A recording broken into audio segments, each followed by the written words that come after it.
आज मैं आपको एक बहुत ही मजेदार कहानी सुनाने जा रही हूँ। वर्धमान नगर में रूपसेन नाम का एक राजा राज करता था। एक दिन उसके यहाँ वीरवर नाम का एक राजपूत नौकरी के लिए आया।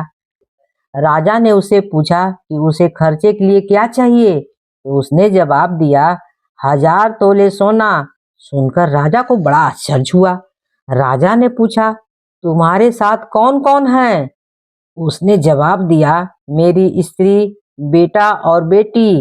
राजा को और भी अचंभा हुआ। आखिर 4 जने इतने धन का क्या करेंगे? फिर भी उसने उसकी बात मान ली। उस दिन से वीरवर रोज 1000 तोले सोना भंडारी से लेकर अपने घर आता।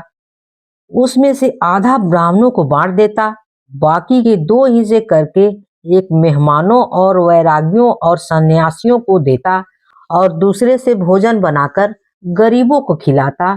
उसके बाद जो बचता उसे अपने बच्चों को खिलाता, आप खाता। काम यही था कि शाम होते ही ढाल तलवार लेकर राजा के पलंग की चौकीदारी करता। राजा को जब कभी रात को जरूरत होती, वह हाजिर हो जाता। एक आधी रात के समय राजा को मरघट की ओर से किसी की रोने की आवाज आई।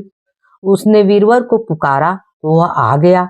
राजा ने कहा, जाओ पता लगा कर आओ कि इतनी रात गए यह कौन रो रहा है और क्यों रो रहा है। वीरवर तत्काल वहां से चल दिया।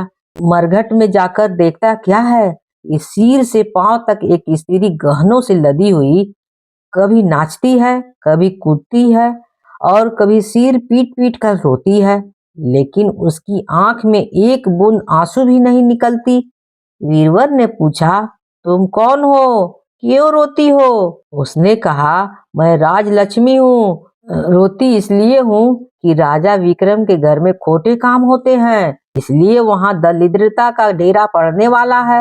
मैं वहाँ से चली जाऊंगी और राजा दुखी होकर 1 महीने में मर जाएगा। यह सुनकर वीरवर ने पूछा, इसमें बचाने की कोई उपाय है तो बताओ।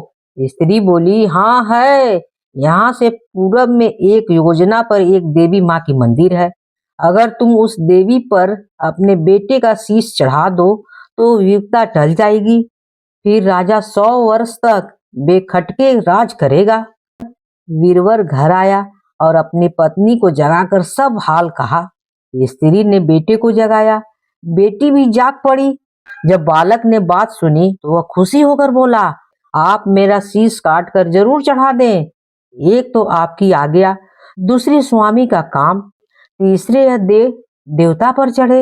इससे बढ़कर बात क्या हो सकती है? आप जल्दी करें। वीरवर ने अपनी स्त्री से कहा, अब तुम ही बताओ। स्त्री बोली, स्त्री का धर्म पति की सेवा करने में है। इसके बाद 4 जने देवी के मंदिर पहुंचे। वीरवर ने हाथ जोड़कर कहा, हे देवी, मैं बेटे की बलि देने आया हूँ। मेरे राजा की 100 वर्ष की उम्र हो। इतना कहकर उसने इतने जोर से खाड़ा मारा कि लड़के का शीश धड़ से अलग हो गया। भाई का यह हालत देखकर बहन भी खांडे से अपना सिर अलग कर डाली। बेटा बेटी चले गए तो दुखी माँ ने भी अपना रास्ता पकड़ लिया और अपना गर्दन काट ली। वीरवर ने सोचा कि घर में कोई नहीं रहा तो मैं जी कर क्या करूंगा। उसने भी अपना सिर काट डाला। राजा को जब यह मालूम हुआ तो वह वहां आया। उसे बड़ा दुख हुआ कि उसके लिए 4 प्राणियों की जान चली गई है। वह सोचने लगा, ऐसा राज करने से धिक्कार है। यह सोचकर उसने तलवार उठा ली और जैसे ही अपना सिर काटने को हुआ कि देवी माँ प्रकट हो गई। उसने उसका हाथ पकड़कर बोली, राजन, मैं तेरे साहस से प्रसन्न हूँ। तू जो वर मांगेगा सो मैं तुम्हें दूंगी। राजा ने कहा, देवी, तुम प्रसन्न हो, इन 4 को जिला दो। देवी ने अमृत छिड़ककर उन 4 को फिर से जिंदा कर दिया। इतना कहकर बेताल बोला, राजा बताओ, सबसे ज्यादा पुण्य किसका हुआ? राजा बोला, राजा का। बेताल ने पूछा, क्यों? राजा ने कहा, इसलिए कि स्वामी के लिए नौकरों का प्राण देने का धर्म है, लेकिन चाकर के लिए राजा का राजपाट को छोड़ जान को तिनके के समान समझकर देने के लिए तैयार हो गया। जान को तिनके के समान समझकर देने को तैयार हो जाना बहुत बड़ी बात है। यह सुन बेताल गायब हो गया और पेड़ पर जाकर चढ़ गया। बेचारा राजा दौड़ा दौड़ा वहां पहुंचा और फिर उसे पकड़ लिया और फिर उसे पकड़ कर ले आया। तो बेताल ने चौथी कहानी सुना दी। अगर कहानी अच्छी लगी हो तो please like share and subscribe तो कर ही दीजिएगा, बोलिएगा बिल्कुल नहीं।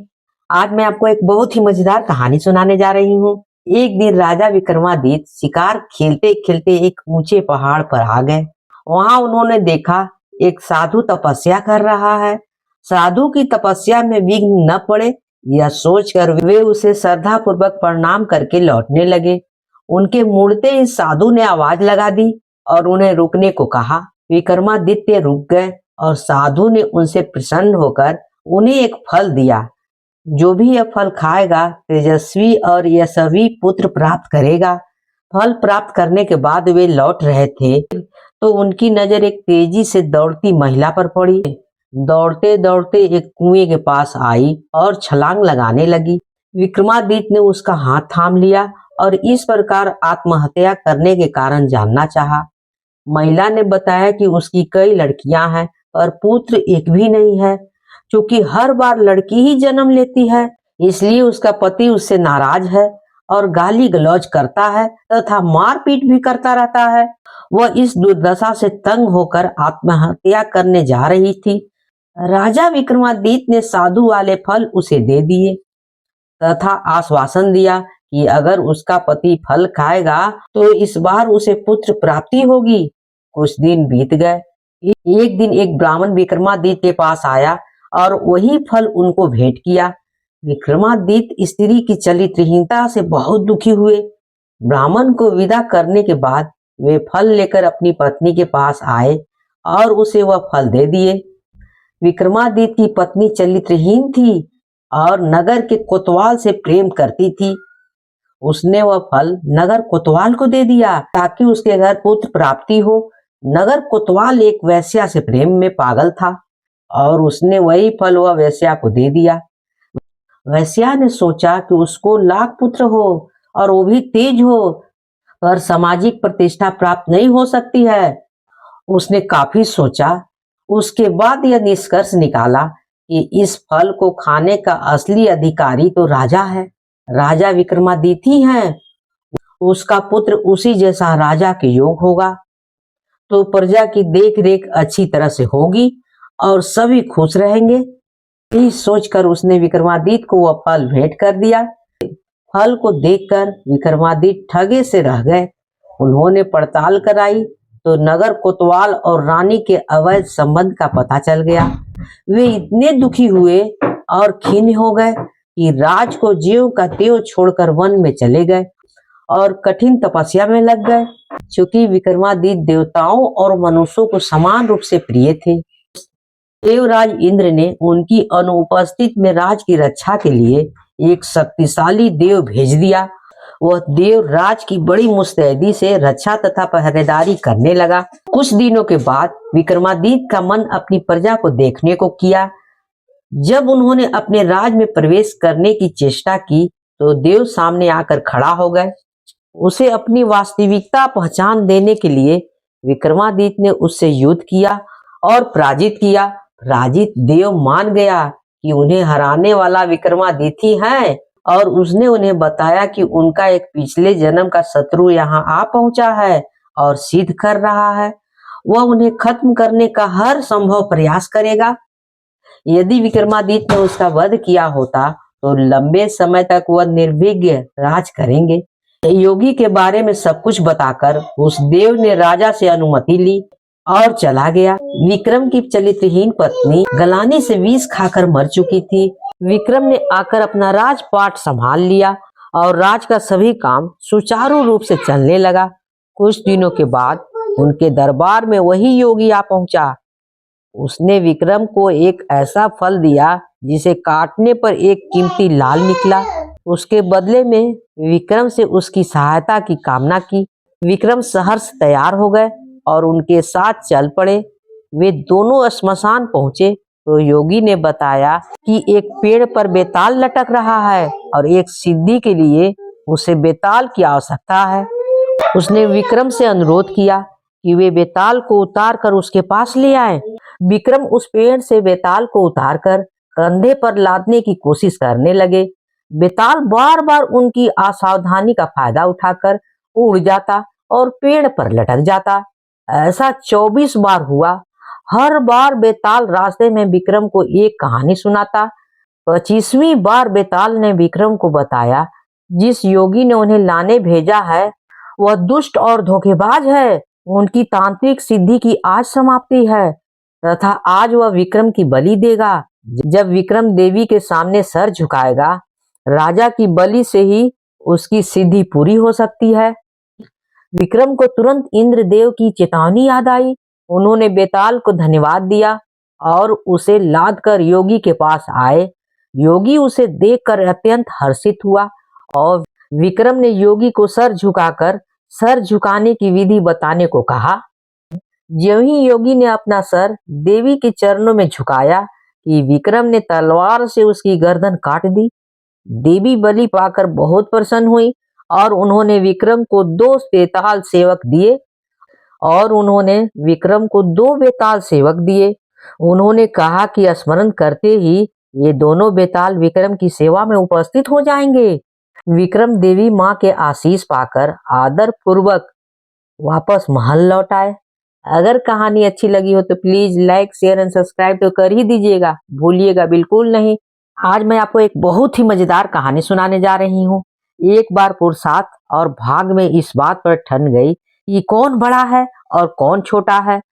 पुरुषार्थ कहता कि बगैर मेहनत के कुछ भी संभव नहीं है, जबकि भाग का मानना था कि जिसको भी जो मिलता है भाग से ही मिलता है, परिश्रम की कोई भूमिका नहीं होती है। उनके विवाद में ऐसा उग्र रूप ग्रहण कर लिया कि दोनों को देवराज इंद्र के पास जाना पड़ा। झगड़ा बहुत ही पेचीदा था, इसलिए इंद्र भी चकरा गए। पुरुषार्थ को भी वे नहीं मानते जिन्हें भाग से वे सब कुछ प्राप्त हो चुका है। दूसरी तरफ अगर भाग को बड़ा बताते तो पुरुषार्थ उनका उदाहरण प्रस्तुत करता, जिन्होंने मेहनत से सब कुछ अर्जित किया था। वे असमंजस में पड़ गए और किसी निष्कर्ष पर नहीं पहुंचे। काफी सोचने के बाद उन्हें विक्रमादित्य की याद आई। उन्हें लगा सारे विश्व में इस झगड़े का समाधान सिर्फ वही कर सकते हैं। उन्होंने पुरुषार्थ और भाग को विक्रमादित्य के पास जाने के लिए कहा। पुरुषार्थ और भाग मानव वेश में विक्रम के पास चले गए। विक्रम के पास आकर उन्होंने अपने झगड़े की बात रखी। विक्रमादित्य को भी तुरंत कोई समाधान नहीं सूझा। उन्होंने दोनों से 6 महीने की मोहलत मांग ली और उन्हें 6 महीने के बाद आने को कहा। जब वे चले गए तो विक्रमादित्य ने काफी सोचते रहे, किसी निष्कर्ष पर नहीं पहुंच सके तो उन्होंने सामान्य जनता के बीच भेष बदलकर घूमना शुरू कर दिया। काफी घूमने के बाद भी जब कोई संतोषजनक हल नहीं खोज पाए तो दूसरे राज्य में भी घूमने का निर्णय ले लिया। काफी भटकने के बाद जब भी कोई समाधान नहीं निकला तो उन्होंने एक व्यापारी के यहाँ नौकरी कर ली। व्यापारी ने उन्हें नौकरी उनकी यह कहने पर दी, जो काम दूसरे नहीं कर सकते हैं वे कर देंगे। कुछ दिनों के बाद वह व्यापारी जहाज पर अपना माल लादकर दूसरे देशों में व्यापार करने के लिए समुद्री रास्ते से चल पड़ा। अन्य नौकरों के अलावा उनके साथ विक्रमादित्य भी थे। जहाज कुछ ही दूर गया होगा कि भयानक तूफान आ गया। जहाज पर सवार लोगों में भय और हताश की लहरें दौड़ गई। इसी तरह जहाज एक टापू के पास आया और वहां लंगर डाल दिया गया। जब तूफान समाप्त हुआ तो लंगर उठाया जाने लगा, मगर लंगर किसी के उठाने से नहीं उठा। अब व्यापारी को याद आया कि विक्रमादित्य ने यह कहकर नौकरी ली थी कि जो कोई नहीं कोई काम कर सकेगा वह कर देंगे। उसने विक्रम से लंगर उठाने को कहा। लंगर उनसे आसानी से उठ गया। लंगर उठते ही जहाज ऐसी गति से बढ़ गया कि टापू पर विक्रम छूट गए। अब करे तो क्या करे, उनकी समझ में कुछ नहीं आया। क्या किया जाए या नहीं किया जाए। द्वीप पर घूमने फिरने चल पड़े। नगर के द्वार पर एक पट्टिका टंगी हुई थी, जिस पर लिखा था कि वहां की राजकुमारी का विवाह विक्रमादित्य से होगा। वे चलते चलते राजमहल पहुंच गए। राजकुमारी उनका परिचय पाकर बहुत खुश हुई और दोनों का विवाह हो गया। कुछ समय बाद वे कुछ सेवकों के साथ लेकर अपने राज की ओर चल पड़े। रास्ते में विश्राम के लिए जहां डेरा डाला, वहीं एक सन्यासी से भेंट हुई। सन्यासी ने उन्हें एक माला और एक छड़ी दी। उस माला की दो विशेषता थी। उसे पहनने वाला अदृश्य होकर सब कुछ देख सकता था, तथा गले में माला रहने पर उनका हर काम सिद्ध हो जाता। छड़ी से उसका मालिक सोने के पूर्व कोई भी आभूषण मांग सकता था। सन्यासी को धन्यवाद देकर विक्रम अपने राज लौटे। एक बागीचे में ठहरकर संग आए सेवकों को वापस भेज दिया तथा अपनी पत्नी को संदेश भिजवा दिया कि शीघ्र ही वे अपने राज बुलवा लेंगे। बागीचे में उनकी भेंट एक ब्राह्मण और भाट से हुई। वे दोनों काफी समय से उस बागीचे की देख रेख कर रहे थे। उन्हें आशा थी कि उनके राजा कभी न कभी सूद लेंगे तथा उनकी विपन्नता को दूर करेंगे। विक्रम पसीज गए। उन्होंने सन्यासी वाली माला भाट को तथा छड़ी ब्राह्मण को दे दिया। ऐसी अमूल्य चीज पाकर दोनों धन्य हो गए और विक्रम को गुणगान करते हुए चले गए। विक्रम राज दरबार में पहुंचकर अपने काम को देख रेख करने लगे। 6 मास की अवधि पूरी हुई तो पुरुषार्थ तथा भाग अपने फैसले के लिए उनके पास आ गए। विक्रम ने उन्हें बताया कि वे एक दूसरे के पूरक हैं। उन्हें छड़ी और माला का उदाहरण याद आ गया। जो छड़ी और माला उन्हें भाग से सन्यासी से प्राप्त हुई थी, उन्हें ब्राह्मण और भाट से पुरुषार्थ से प्राप्त किया। पुरुषार्थ और भाग पूरी तरह संतुष्ट होकर वहां से चले गए। अगर कहानी अच्छी लगी हो तो please like share and subscribe तो जरूर कर दीजिएगा, भूलिएगा बिल्कुल नहीं। मैं आज आपको एक बहुत ही मजेदार कहानी सुनाने जा रही हूँ। विशाल नाम की नगरी में पद्मनाभ नाम का एक राजा राज करता था। उसी नगर में अर्थदत्त नाम का एक साहूकार रहता था। अर्थदत्त की एक सुंदर कन्या भी थी। उसका विवाह साहूकार ने एक धनी साहूकार के पुत्र मणिवर्मा के साथ कर दिया। मणिवर्मा पत्नी को बहुत चाहता था, पर पत्नी उसे प्यार नहीं करती थी। एक बार मणिवर्मा कहीं गया। पीछे उसकी पत्नी राज पुरोहित के लड़के के साथ निगाहें मिलाने लगी। पुरोहित के लड़का मणिवर्मा की पत्नी को चाहने लगा। साहूकार की बेटी ने महल के बाग में जाकर चंडी देवी को प्रणाम करके कहा, यदि मुझे इस जन्म में कमलाकर पति के रूप में नहीं मिले तो अगले जन्म में जरूर मिले।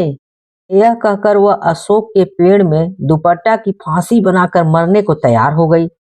तभी वहीं उसकी सखी आ गई और उसे यह वचन देकर ले गई कि कमलाकर से उसे मिला देगी। सवेरे सवेरे कमलाकर के यहाँ गई और दोनों के बगीचे में मिलने का प्रबंध कराई।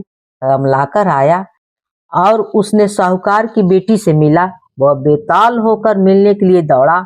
मारे खुशी के साहूकार की बेटी का हृदय गति रुक गई और वह वहीं पर मर गई। उसे मरा देखकर कमलाकर का दिल फट गया और वह भी मर गया। उसी समय मणिवर्मा वहां आ गया और अपनी स्त्री को पराये आदमी के साथ मरा हुआ देखकर बड़ा दुखित हुआ। वह स्त्री को इतना चाहता था कि उसका वियोग न सहने से उसके भी प्राण निकल गए।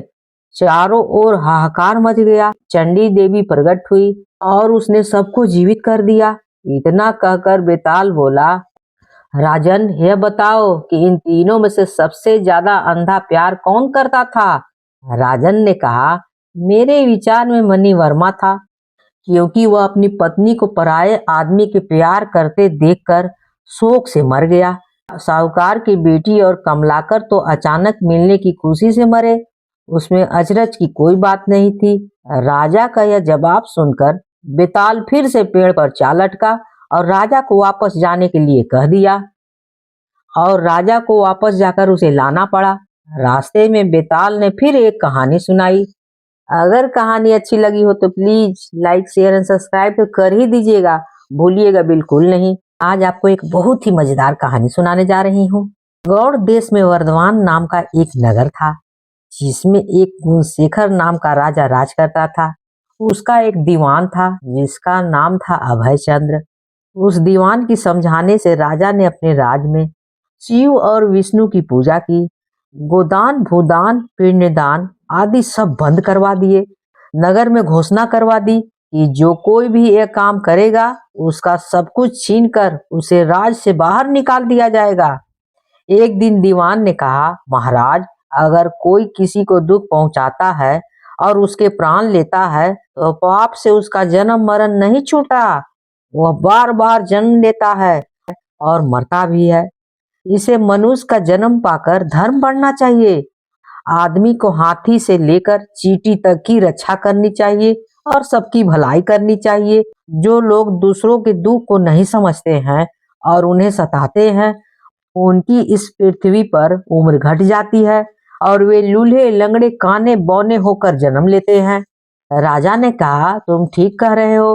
अब दीवान जैसा कहता राजा वैसा ही करता। एक दिन राजा मर गया। उसकी जगह पर उसका बेटा धर्मराज गद्दी पर बैठा। एक दिन उसने किसी बात पर नाराज होकर दीवान को नगर से बाहर निकलवा दिया। कुछ दिन बाद एक बार बसंत ऋतु में वह इंदुलेखा, तारावली और मिर्गा कलौती इन तीनों रानियों को लेकर बाग में गया।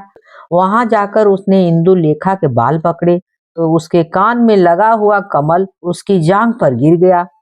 कमल के गिरते ही उसकी जांघ में घाव हो गया और वह बेहोश हो गई। बहुत इलाज हुआ, तब वह ठीक हो गई। इसके बाद एक दिन की बात कि तारावली ऊपर खुले सो रही थी। चांद निकला हुआ था। जैसे ही उसकी चांदनी तारावली के शरीर पर पड़ी, फफोले पड़ आए। कई दिन के इलाज के बाद उसे आराम हुआ। इसके बाद एक दिन किसी के घर में मुसलों से धान कूटने की आवाज आ रही थी। सुनते ही मिर्गा कलौती के हाथ में छाले पड़ गए। इलाज हुआ, तब जाकर ठीक हुई। इतनी कथा सुनकर बेताल ने पूछा, महाराज बताइए, उन तीनों में से सबसे ज्यादा कोमल कौन थी? राजा ने कहा, मिरिंगा कौती, क्योंकि पहली दो रानियां घाव और छाले के कमल और चांदनी के छूने से हुए थे। तीसरी ने मुसल को छुआ भी नहीं और छाले पड़ गए। वही सबसे अधिक सुकुमार हुई। राजा के इतना कहते ही बेताल 9-2-11 हो गया। राजा बेचारा फिर मसान में फंस गया और जब वह उसे लेकर चला तो उसने एक और कहानी सुना दी। अगर कहानी अच्छी लगी हो तो please like, share and subscribe तो कर ही दीजिएगा, भूलिएगा बिल्कुल नहीं।